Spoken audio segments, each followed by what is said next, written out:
I'm Sophie and I'm Vinyasa Flow Yoga teacher, and today I'm going to be teaching you how to do crow pose.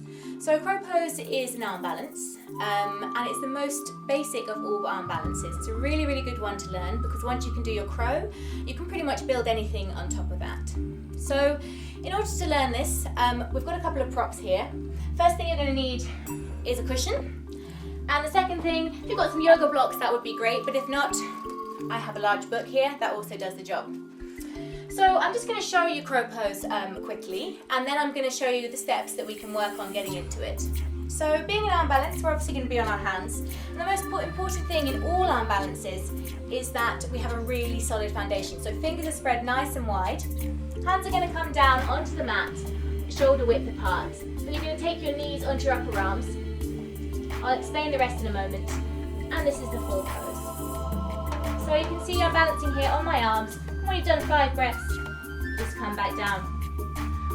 So, in order to learn this, we're going to first of all start by lying on our back. So you're going to come all the way down onto your back, and then draw your knees into your chest, take the knees wide towards the ribs, and then take your arms inside of your thighs, and flex the hands like you're standing on the ceiling. Then look up, look towards the end of the room, engage your belly, and squeeze your knees onto your upper arms. This is what crow pose is going to feel like the other way up, okay? So this gives the body an idea of where we need to be engaging the muscles, and also just teaches the body how to get into the position from the other way up. So come back up now, and we want to grab your book, and we're going to use it as a little launch pad. So pop it behind your cushion, pop the cushion in front of you, just in case you do fall forwards, you've got something nice and soft to land on. I've done it many times though and I'm fine, so you'll be absolutely fine if you do come forwards. So you're going to stand on your book and then squat down on your book. Take your hands onto the mat, fingers spread nice and wide, hands are shoulder width apart. You should hopefully find that your knees have arrived on your upper arms. You want to get them as high up as you can and slightly in towards the armpits. Then you're going to draw in through the belly, start to take your elbows straight back like you do in chaturanga, and slowly start to tilt forwards, tilting the chest as you lift the hips, taking the weight into the hands. Maybe start to lift one toe, maybe the other toe, and eventually both toes. Take the big toes together to touch, take 5 breaths, and then come back down. If you do find that the book is not helpful to you, you can always remove the book and do the exact same thing from the floor. Again, 5 breaths, and then come back down.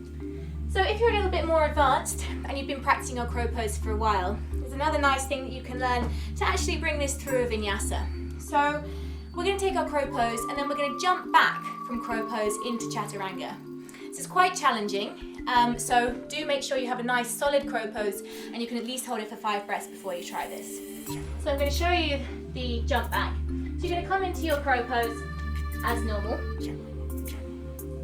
and then we're going to tilt forwards a little bit, engage the belly, shoot the legs back, come to hover above the ground, chaturanga, roll over the toes, up dog, roll back over the toes, downward facing dog. So that's how you can start to work your crow pose into a vinyasa anywhere in your practice once you start to get a little bit more confident with your crow.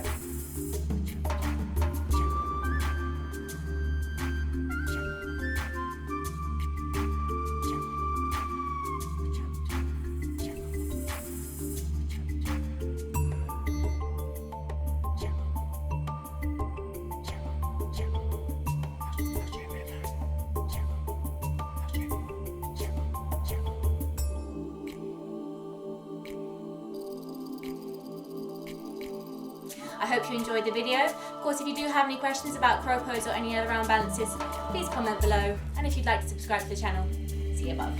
Thank you, and namaste.